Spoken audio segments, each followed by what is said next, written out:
Euh, je vais prendre quelques minutes pour m'adresser à vous relativement à l'actualité ou ce qu'on essaie d'imposer comme actualité au Sénégal en ces jours, alors que le monde est préoccupé par des questions beaucoup plus stratégiques, beaucoup plus vitales pour l'avenir du monde.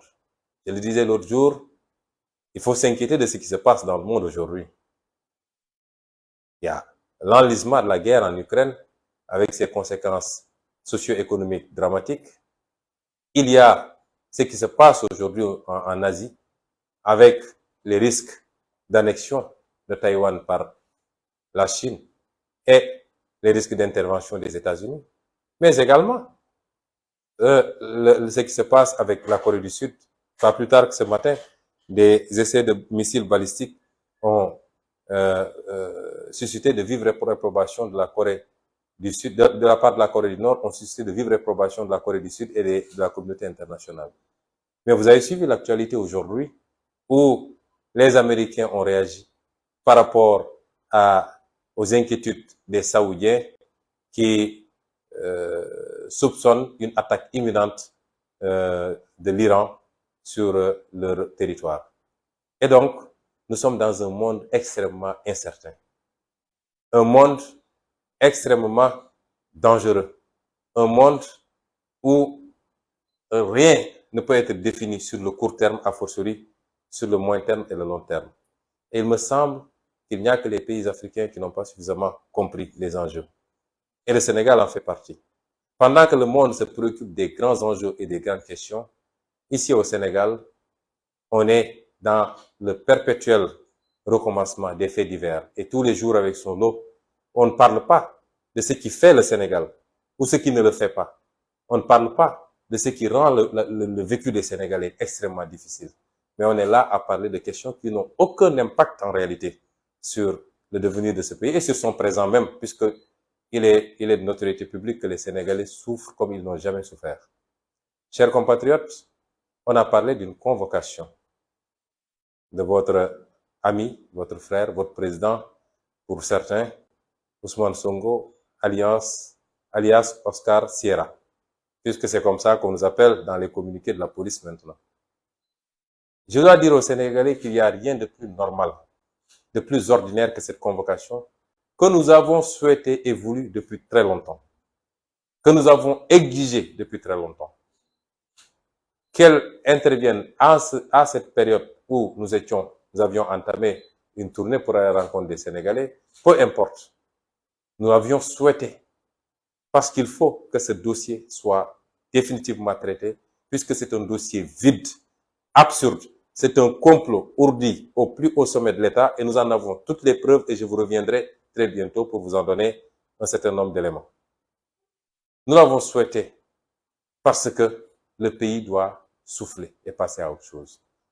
Nous l'avons exigé plusieurs fois. Si vous vous rappelez, il y a 8 mois à peu près, ou un peu plus, oui, un peu plus, j'avais accordé une interview à quelques journalistes et j'étais allé même jusqu'à dire que si le doyen des juges ne me convoque pas pour m'entendre, je refuse désormais d'aller signer le cahier de décharge. Puisque quand vous êtes sous contrôle judiciaire, vous êtes assujetti à un certain nombre d'obligations. C'était pas un déni, c'était pas un manque de respect à la justice. Mais vous ne pouvez pas avoir un dossier, c'est une première dans l'histoire judiciaire du Sénégal, que 18 mois plus tard, on n'appelle pas un inculpé pour l'entendre au fond et voir les suites à donner à ce dossier. C'est désormais fait et c'est pourquoi je rassure tout le monde. C'est un dossier le plus ordinaire possible. C'est une procédure la plus ordinaire possible et qui s'insère dans le cadre de l'instruction d'un dossier totalement vide. Et demain donc, j'irai répondre tranquillement. Et je rappellerai aux Sénégalais et à tous ceux qui suivent à travers le monde que je n'ai jamais refusé d'aller répondre à la justice. La première fois qu'une convocation m'avait été remise, j'étais encore revêtu de mon immunité parlementaire. Et vous savez très bien que la loi est très claire. Aucun député ne peut être poursuivi, entendu ou emprisonné durant l'exercice de son mandat, et particulièrement en cours de session. La gendarmerie n'avait pas à me convoquer et j'ai refusé de déférer, ce qui avait amené les premiers incidents devant mon domicile. Quand ils se sont ravisés pour aller procéder à la levée de l'immunité parlementaire en violant toutes les normes et qu'une convocation m'avait été notifiée après cela, je suis allé déférer tranquillement à cette convocation qui datait du 3 mars 2021. Ce matin, mon ami et frère Khalifa Sall me rappelait qu'il y a un fétichisme chez ces gens-là autour du chiffre 3. Moi, je ne suis pas un fétichiste, lui non plus. Je ne crois pas à ces histoires-là. Tous les jours sont des jours. S'ils ont des devins ou des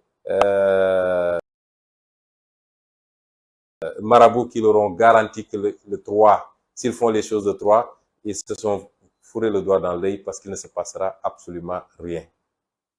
Et c'est, rappelez-vous, sur le chemin, en allant déférer à cette convocation, que la police, la gendarmerie avait fait obstruction pour m'empêcher d'aller répondre au juge, d'où les événements tragiques et malheureux du mois de mars 2021 qui ont coûté la vie à 14 personnes sur la base d'un complot d'État contre un opposant qu'ils craignent tous et qui nous a amenés à cette situation déplorable.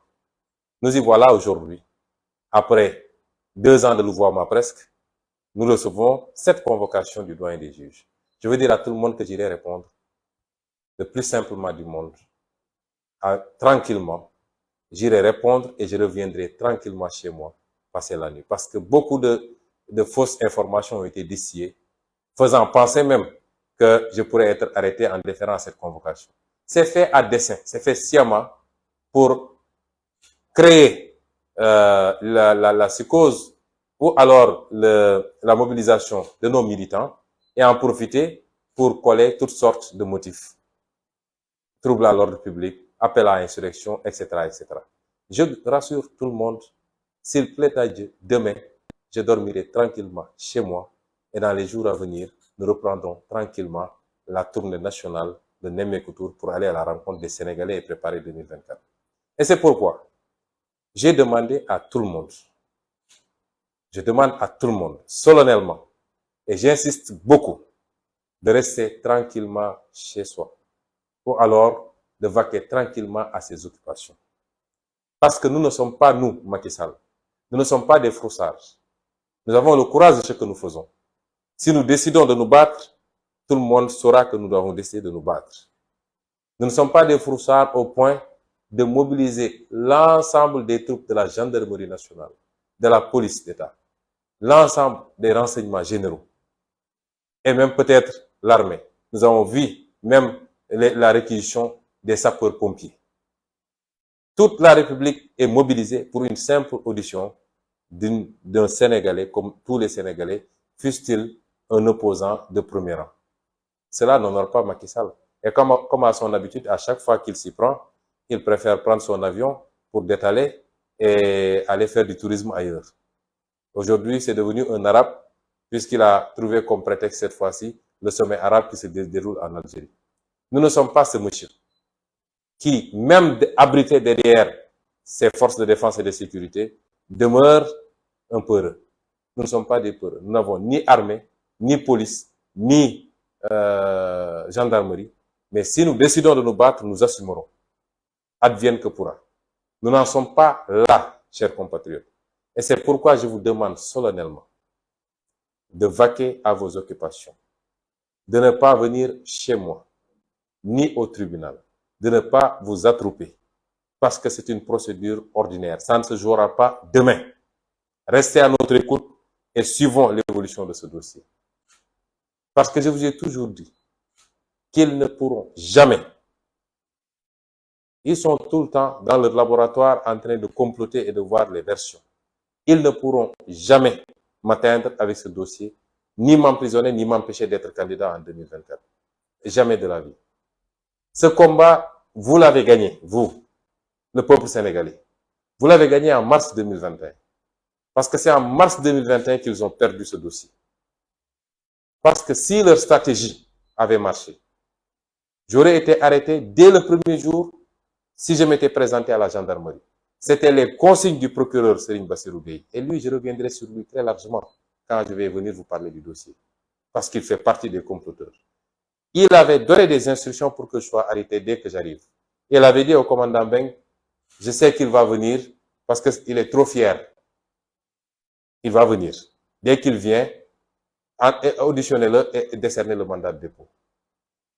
Ce dossier, vous l'avez gagné quand vous avez refusé que je sois emprisonné sur la base d'un complot et que tout le pays s'est mobilisé durant cette période-là pour faire face aux comploteurs à la tête desquels se trouve Macky Sall. Nous avons gagné ce dossier-là en ce moment. À partir de ce moment, il ne restait qu'une option. C'est essayer de jeter l'opprobre. Envoyer des gens sur les plateaux pour insulter, pour dire des obscénités. C'est ça qu'il reste. Mais comme on dit dans un proverbe bien de chez nous, une bouche qui saigne ne peut pas sortir de bonnes paroles. Et c'est pourquoi je vous dis, nous n'avons pas à tomber dans le piège de Macky Sall. Ce monsieur est fini. Il lui reste 16 mois à la tête de ce pays et il partira. Mais rappelez-vous, il y a 2 ans, je vous ai parlé de sa stratégie du chaos. Puisqu'il a peur de ce qui pourrait advenir après son départ. Il sait très bien ce qu'il a fait. Lui et ses proches. Et ils éprouvent une peur bleue. Et c'est pourquoi il est dans une dynamique de créer le chaos. D'où l'acquisition de matériel militaire à gauche et à droite. Il en achète tous les services. Comment est-ce que des services des eaux et forêts peuvent acheter pour 45 milliards d'armes? Tous les services sont en train de commander des armes. Il est dans cette stratégie du chaos. Cet homme préférerait que le Sénégal regresse au point de tomber dans une guerre civile plutôt que lui, il parte dans les conditions démocratiques comme il avait hérité du pouvoir. Mais s'il peut agir, il partira. Et c'est pourquoi nous devons avoir l'intelligence tactique. Nous sommes désormais, pour les 16 mois à venir, dans un jeu tactique de haute stratégie. Il ne doit pas être plus intelligent que nous. Ils savent que ce dossier est mort-né. Ils ne peuvent rien obtenir de ce dossier. Mais ils vont créer des situations pour pouvoir faire naître de ce dossier d'autres dossiers. Et invoquer parce qu'ils l'avaient fait déjà au mois de mars. C'est parce qu'il y a eu la pression populaire qu'ils ont reculé. Mais rappelez-vous, il y avait un dossier contre moi d'appel à insurrection. Un dossier d'atteinte à la sûreté de l'État. Un dossier de trouble à l'ordre public, si vous vous rappelez. Et donc, ils sont dans cette stratégie-là. Et c'est pourquoi je demande aux Sénégalais de ne pas tomber dans ce piège. Laissons les choses se faire naturellement. Le moment venu, nous ne le souhaitons pas. Nous souhaitons que les choses se passent de manière pacifique. C'est ça la marque de fabrique du Sénégal. Nous souhaitons que nous puissions aller vers une transition démocratique, douce, apaisée, à l'issue d'élections libres et transparentes, qui auront permis aux Sénégalais de choisir librement leur candidat. Et aucun candidat ne sera écarté de cette élection. Parce qu'on ne l'acceptera plus que Macky Sall ait à choisir qui doit être candidat et qui ne doit pas l'être. C'est ce que nous souhaitons pour ce pays. Et c'est ce que tous les Sénégalais souhaitent. Et c'est pourquoi ces combats-là ne sont pas des combats des acteurs politiques. C'est les combats de tous les Sénégalais. Parce que je dis tout le temps aux Sénégalais, si tous les Sénégalais se levaient comme un seul homme pour dire à Macky Sall, basta, je peux vous jurer que Macky Sall cessera de faire ce qu'il fait. Mais tant qu'on sera dans cette dynamique où les gens posent des pions, avancent, tout le monde sait qu'on va vers la mauvaise direction, mais on ne réagit pas jusqu'à atteindre la ligne rouge, malheureusement, on risque d'en payer le plus cher. Et c'est pourquoi nous nous disons simplement que nous nous souhaitons que la paix pour ce pays. Parce que quand vous avez des ambitions aussi nobles et aussi importantes que de diriger un pays, vous ne pouvez pas souhaiter hériter de ce pays en lambris. Vous ne pouvez pas souhaiter hériter de ce pays cassé en 1000 morceaux ou en guerre civile. Vous souhaiterez hériter de ce pays dans la stabilité, la paix et la tranquillité pour vous permettre dès les premiers jours d'appliquer vos idées et de travailler rapidement à avoir des résultats pour le peuple sénégalais. Et c'est ce que nous souhaitons. Mais si on nous pousse à bout, j'ai toujours dit que la résistance est un droit constitutionnel. Et là, on est dans une posture défensive. La résistance est un droit constitutionnel. Et c'est pourquoi je dis aux Sénégalais, restez vigilants, restez mobilisés, restez concentrés, mais gardons notre sang-froid. Le moment venu, tout le monde saura que le moment est venu.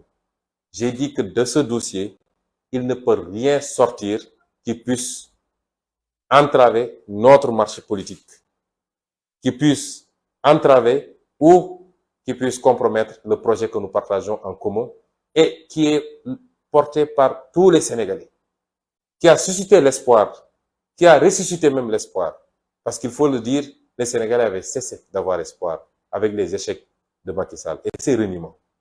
Et ce projet, il est sacré, non pas par rapport à la personne d'Ousmane Sonko, mais parce que si on rate ce virage, si on rate ce tournant, le monde étant ce qu'il est aujourd'hui, comprenez que c'est encore des décennies et des décennies de domination et de souffrance pour notre peuple. C'est une occasion unique pour nous libérer. Et c'est pourquoi j'insiste sur la stratégie.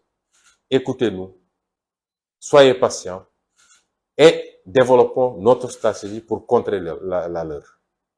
Et je ne pourrais terminer sans rappeler quelles sont nos priorités. Parce qu'il ne faut pas qu'on se perde. Nous avons un pouvoir très habile dans les contre-feux. À chaque fois qu'il est dos au mur, il allume des contre-feux. Et beaucoup de Sénégalais mordent à l'hameçon. Parce que j'ai l'impression que nous sommes très friands de faits divers. Partout dans le monde, les gens aujourd'hui posent les enjeux géostratégiques. L'incertitude pour l'avenir du monde. Les gens sont préoccupés. Quand vous suivez les télévisions occidentales, on vous parle du prix du gaz, on vous parle du prix de l'essence à la pompe, on vous parle de politique fiscale, on vous parle de politique agricole, on vous parle de sécurité. C'est ça les débats.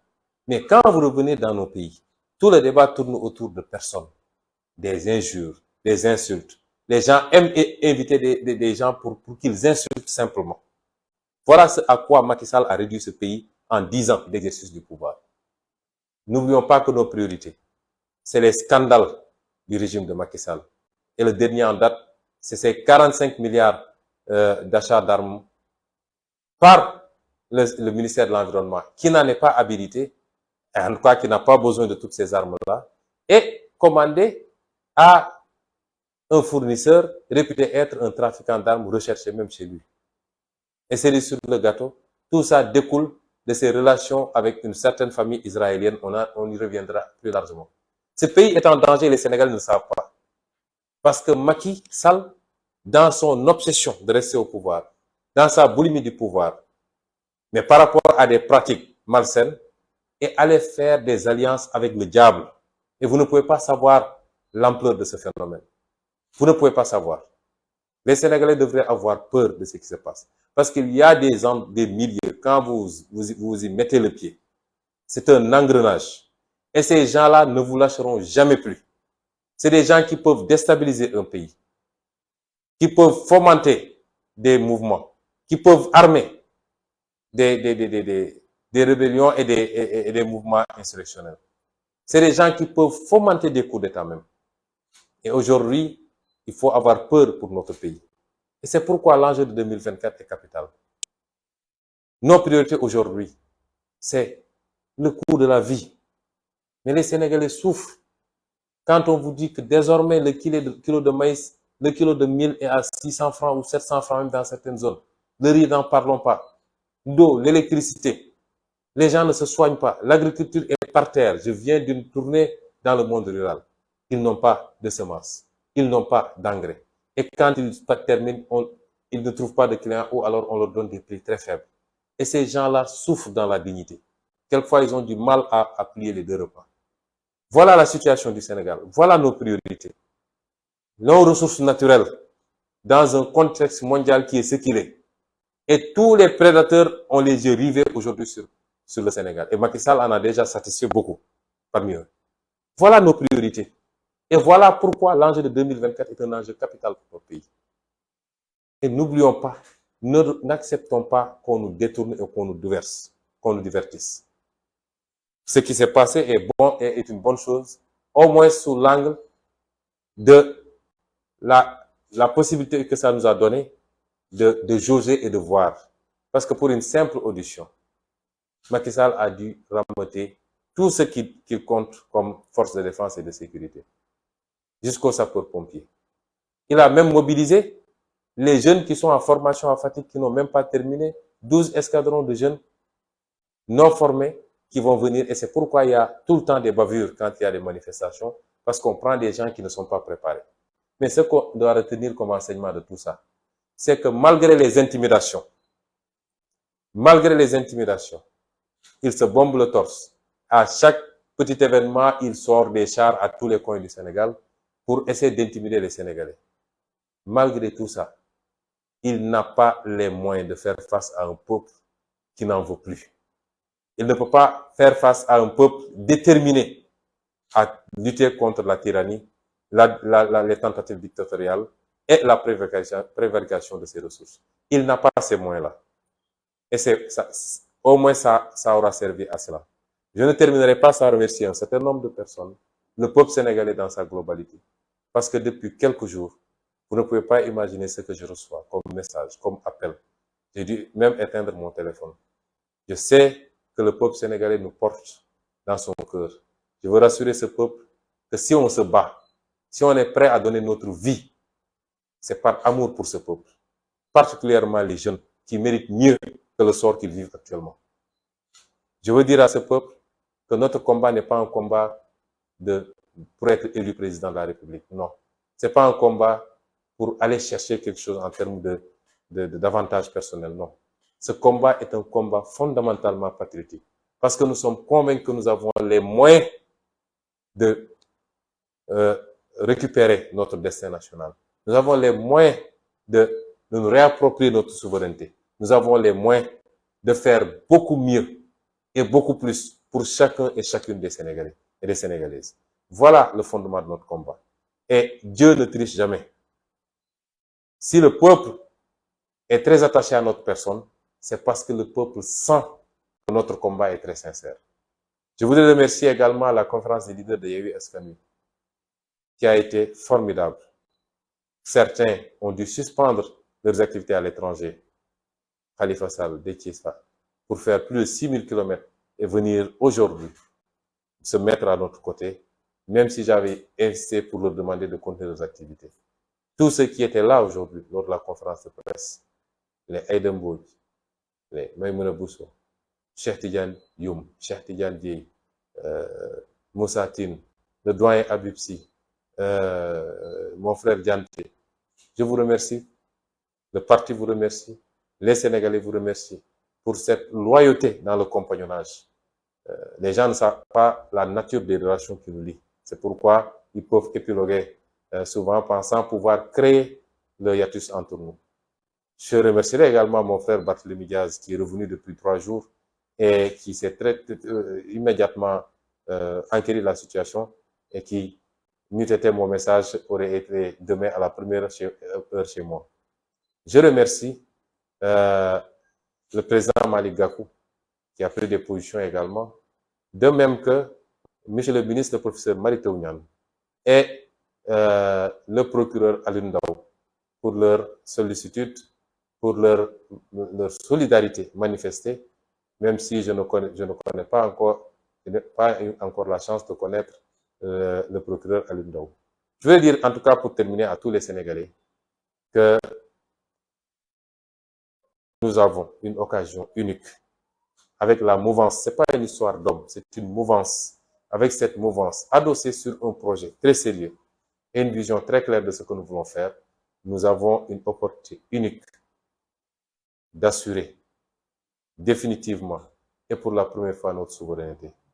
Nous n'accepterons jamais, jamais que cela soit compromis. Je vous remercie.